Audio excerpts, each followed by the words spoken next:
સુરતના પુના વિસ્તારમાં ખાનગી શાળાઓમાં સીલ મારતા વિરોધ। સુરતના પુના ગામ વિસ્તારમાં ફાયર અને પાલિકાની કામગીરી ખાનગી શાળા મંડળ સંચાલન સમિતિ દ્વારા વિરોધ। ફાયરની એનઓસી હોવા છતાં બિલ્ડિંગ ગેરકાયદેસર બતાવી સીલ કરાઈ હોવાનો આક્ષેપ। છેલ્લા 20 જેટલા વર્ષોથી ઉભેલી શાળાઓ તાત્કાલિક સીલ કરાય। પાલિકા કમિશનર અને કલેક્ટર પોતાનું પદ બચાવવા માટે કામગીરી કરવાના હોવાના આક્ષેપ। વિદ્યાર્થીઓના ભવિષ્યની અમને ચિંતા છે એટલે તમામ સગવડ રાખી છે શાળા સંચાલક મંડળ।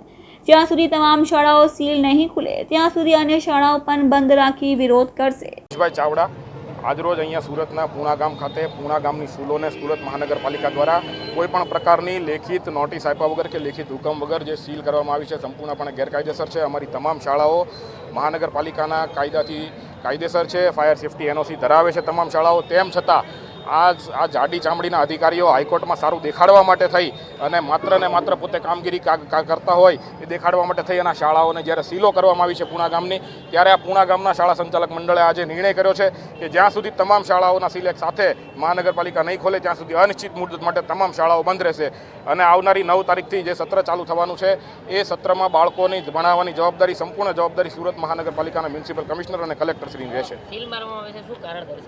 સીલ મારવા વિશે એમણે COR તમારી મંજૂર ના હોવાનું કારણ દર્શાવ્યું છે, પણ હાલ ગુજરાત સરકાર જ્યારે ઇમ્પેક્ટનો કાયદો લઈને આવી છે અને અમારી ઇમ્પેક્ટની અરજીઓ પેન્ડિંગ હોય, COR ગેરકાયદેસર ગણી શકાય નહીં। માત્ર અધિકારીઓ પોતાની કામગીરી દેખાડવા માટે થઈ અને આવા મૌખિક કોઈ પણ પ્રકારની લેખિત સૂચના વગર આવા નાટકો કરી રહી છે। રઘુ સાવલિયા રામદેવ વિદ્યાલયમાંથી છું અને હાલમાં જે નોટિસની કાર્યવાહી જેને કારણે વિદ્યાર્થીઓ અટકાશે, વાલીઓ અટવાશે, કારણ કે 10માનું રિઝલ્ટ આવી ગયું, 12માનું રિઝલ્ટ આવી ગયું, તો વિદ્યાર્થીઓ માહિતી લેવા આવતા હોય અને નમો લક્ષ્મી યોજનાના અંતર્ગત જે ફોર્મ ભરવાનું ચાલી રહ્યું છે અને 2 દિવસનો જેમાં ટાઈમ આપ્યો છે, આ બધી કામગીરી અટકાશે તો વહેલી તકે આ બધા સાથ આપી અને યોગ્ય કાર્ય કરશો। મારું નામ મનુભાઈ પરસોત્તમભાઈ ચાવડા છે। Swami Vivekanand education and welfare trust સંચાલિત નાલંદા વિદ્યાલયના પ્રેસિડેન્ટ તરીકેની જવાબદારી છે મારી। ગઈકાલે સુરત મહાનગરપાલિકાના અધિકારીઓ કોઈપણ જાતની નોટિસ વગર, કોઈપણ જાતની જાણ કર્યા વગર અમારી આ ચાલુ સ્કૂલ પ્રવેશની કાર્યવાહી ચાલુ, એડમિશનની કાર્યવાહી ચાલુ, 200નો સ્ટાફ એ ચાલુ સ્કૂલમાં આજે સવારે સીલ મારવા આવ્યા અને સીલ મારી દીધું।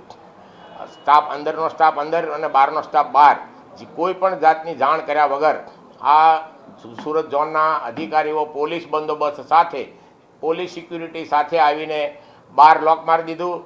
અંદરનો સ્ટાફ અંદર રહી ગયો, બહારનો સ્ટાફ બહાર। તમામ કાર્યવાહીને દાદાગીરીથી, માફિયાગીરીથી આ અધિકારીઓએ આ સંસ્થાને સીલ મારવાની કાર્યવાહી કરી છે।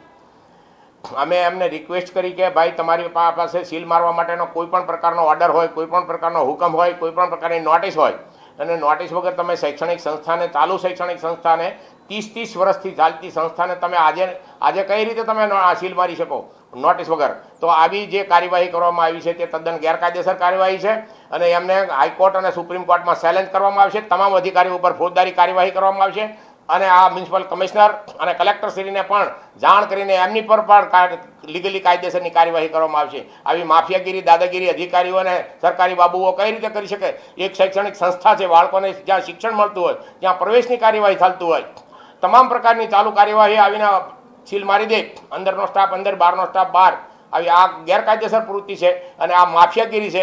આવી માફિયાગીરી અધિકારીઓને ચલાવી લેવામાં આવશે નહીં, એના પર કાયદેસરની કાર્યવાહી કરવામાં આવશે। સખ્તમાં સખ્ત આવી કાર્યવાહીને વખોડવામાં આવે છે।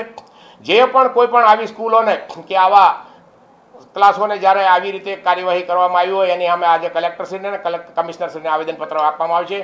આ શાળા સંચાલક મંડળ સુરત શહેર અને સમગ્ર ગુજરાતનું શાળા સંચાલક મંડળ આ કાર્યવાહીને વખોડી કાઢે છે।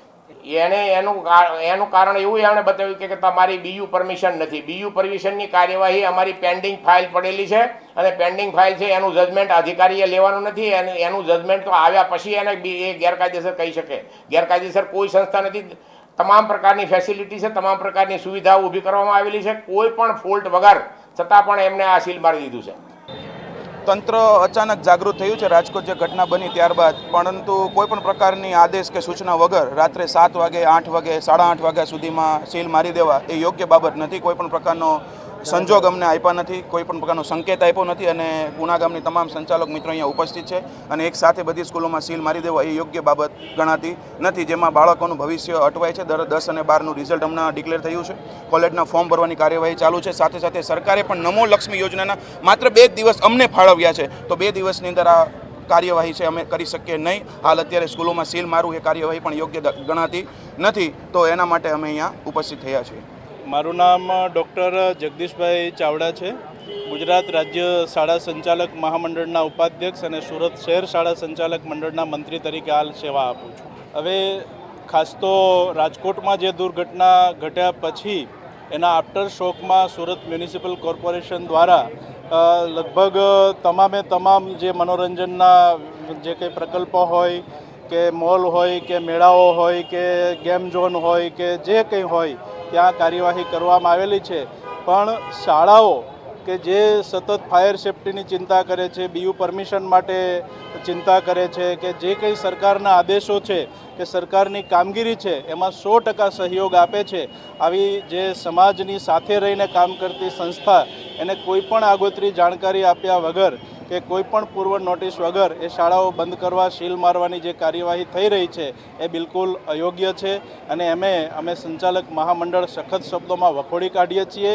અને સાથે સાથે આ વિષયને લઈ અને અમારું મહામંડળ, સુરત શહેરનું મંડળ અને બાજી જે શાળાના સંચાલક મંડળો સાથે મળીને માનનીય કલેક્ટરશ્રી, માનનીય શિક્ષણ મંત્રીશ્રી અને સરકારના જે તે અધિકારીઓને અમે મળી અને રજૂઆત કરીશું.